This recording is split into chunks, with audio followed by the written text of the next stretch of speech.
Hi friends, welcome to Do Food channel. இன்னைக்கு இந்த வீடியோல ரொம்பவே ஈஸியா பண்ணக்கூடிய ஒரு ஈவினிங் ஸ்நாக் ரெசிபி தாங்க பார்க்க போறோம். ஸ்பைசி காலிஃப்ளவர் பால்ஸ் ரொம்ப டேஸ்டா இருக்கும். இப்போ வாங்க இந்த ரெசிபி பண்றதுக்கு தேவையான பொருட்கள்லாம் பார்த்திரலாம்.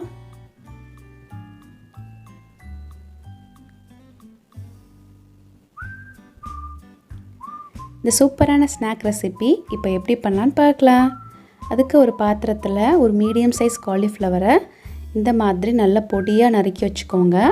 பெருசா நறுக்க கூடாது. இந்த மாதிரி பொடியா நறுக்கி வச்சுக்கோங்க. அப்பதான் இந்த ஸ்நாக் வந்து நமக்கு சூப்பரா கிடைக்கும்.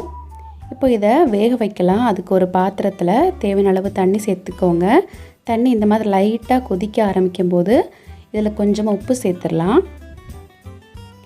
உப்பு சேர்த்துட்டு இதுக்கு கூட நம்ம கட் பண்ணி வச்சிருக்கிற அந்த காலிஃப்ளவர் எல்லாத்தையும் ஆட் பண்ணிரலாம். இப்போ காலிஃப்ளவர்லாம் ஆட் பண்ணிட்டோம். இத ஒருக்க கலந்து விடுங்க. கலந்து விட்டுட்டு இத ஹை ஃப்ளேம்ல நல்லா கொதிக்க விடுங்க. ஒரு 2 நிமிஷம் நல்லா கொதிக்க விடுங்க. பாருங்க நல்லா கொதிச்சிட்டு இருக்கு. ஸ்டவ் ஆஃப் பண்ணிரலாம். இப்போ தண்ணி எல்லாம் வடிகட்டிட்டு காலிஃப்ளவர் எல்லாத்தையும் ஒரு மிக்சிங் பவுலுக்கு மாத்தி எடுத்து வச்சுக்கோங்க. இப்போ இது கூட ஒரு மீடியம் சைஸ் பெரிய வெங்காயத்தை நல்ல பொடியா நறுக்கி சேர்த்துக்கோங்க.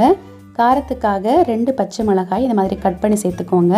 அது கூடவே ஒரு மீடியம் சைஸ் தக்காளியும் இந்த மாதிரி கட் பண்ணி சேர்த்துக்கோங்க. 1 டீஸ்பூன் இஞ்சி பூண்டு விழுது சேர்த்துறலாம். இப்போ மசாலா பவுடர் எல்லாம் ஆட் பண்ணிரலாம். ஃபர்ஸ்ட் 1/2 டீஸ்பூன் மிளகாய் தூள் சேர்த்துக்கோங்க. இது உங்களுக்கு காரத்துக்கு ஏத்த மாதிரி அட்ஜஸ்ட் பண்ணிக்கோங்க. 1/4 டீஸ்பூன் மஞ்சள் தூள் சேர்த்துக்கோங்க. அதுக்கு அப்புறம் 2 டீஸ்பூன் தனியா தூள் சேர்த்துக்கோங்க. தனியா தூள் நிறைய சேர்த்துக்கோங்க. அப்பதான் சூப்பரா இருக்கும் டேஸ்ட். அதுக்கு அப்புறம் 1 டீஸ்பூன் கரம் மசாலா தூள் சேர்த்துறலாம். அதுக்கு அப்புறம் இது கூட ஒரு முட்டையை இந்த மாதிரி உடைச்சு சேர்த்துக்கோங்க. அப்புறம் இதுக்கு தேவையான அளவு உப்பு சேர்த்துக்கோங்க. நம்ம காலிஃப்ளவர் வேக வைக்கும்போது உப்பு சேர்த்துருக்கோம். ஸோ அட்ஜஸ்ட் பண்ணி சேர்த்துக்கோங்க. இப்போ இது கூட 2 டேபிள் ஸ்பூன் கடலை மாவு சேர்த்துக்கலாம். அது கூடவே 5 டேபிள் ஸ்பூன் சோள மாவு சேர்த்துக்கோங்க. உங்ககிட்ட சோள மாவு இல்லைன்னா நீங்கள் இதுக்கு பதிலாக அரிசி மாவு கூட சேர்க்கலாம். ரொம்ப கிறிஸ்பியாக இருக்கும். இது எல்லாத்தையும் சேர்த்துட்டு இதை நல்லா இப்போ கலந்து விடணும். ஸோ உங்கள் கை யூஸ் பண்ணி நல்லா இதை கலந்து விடுங்க. இதில் வந்து நம்ம எக்ஸ்ட்ரா தண்ணி எதுவும் ஆட் பண்ணவே கூடாது. நம்ம இதில் சேர்த்துக்கிட்ட அந்த ஒரு முட்டையே போதுமானது. ஸோ தண்ணி எதுவும் எக்ஸ்ட்ரா ஆட் பண்ணாமல் இந்த மாதிரி கலந்து வச்சுக்கோங்க. உங்களுக்கு சப்போஸ் அந்த மிக்சர் வந்து ரொம்ப கட்டியாக இருந்துச்சு அப்படின்னா நீங்கள் எக்ஸ்ட்ரா ஒரு முட்டை ஆட் பண்ணலாம். பாருங்கள் இந்த மாதிரி தான் அந்த டெக்ஸ்சர் இருக்கும்.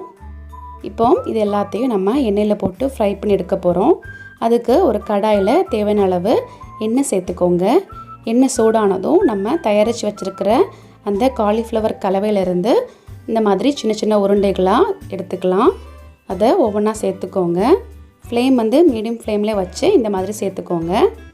உங்கள் கையில் எண்ணெயோ அல்லது தண்ணியோ லேசாக தடவிட்டு இந்த மாதிரி சின்ன சின்ன உருண்டைகளாக சேர்த்துக்கோங்க. இப்போ இது 2 நிமிஷம் மீடியம் ஃப்ளேமில் நல்லா ஃப்ரை ஆனதுக்கப்புறம் இது இன்னொரு பக்கத்துக்கு மாற்றி போடலாம்.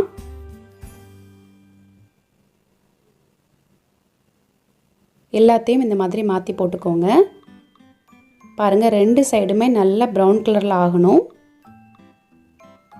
இந்த மாதிரி நல்லா ப்ரௌன் கலரில் ஆனதுக்கப்புறம் நம்ம எண்ணெயிலிருந்து எடுத்துடலாம். எடுத்துட்டு ஒரு பிளேட்டுக்கு மாற்றி வச்சுக்கோங்க. அவ்வளோதான் ஃப்ரெண்ட்ஸ், ரொம்பவே ஈஸியாக பண்ணக்கூடிய ஸ்பைசி காலிஃப்ளவர் பால்ஸ் ரெடி ஆயாச்சு. ரொம்ப கிறிஸ்பியாக இருக்கும். கண்டிப்பாக ட்ரை பண்ணி பாருங்கள். ட்ரை பண்ணி பார்த்துட்டு உங்களோட ஃபீட்பேக்கை வந்துட்டு கமெண்ட் பாக்ஸில் கொடுங்க. Thank you friends.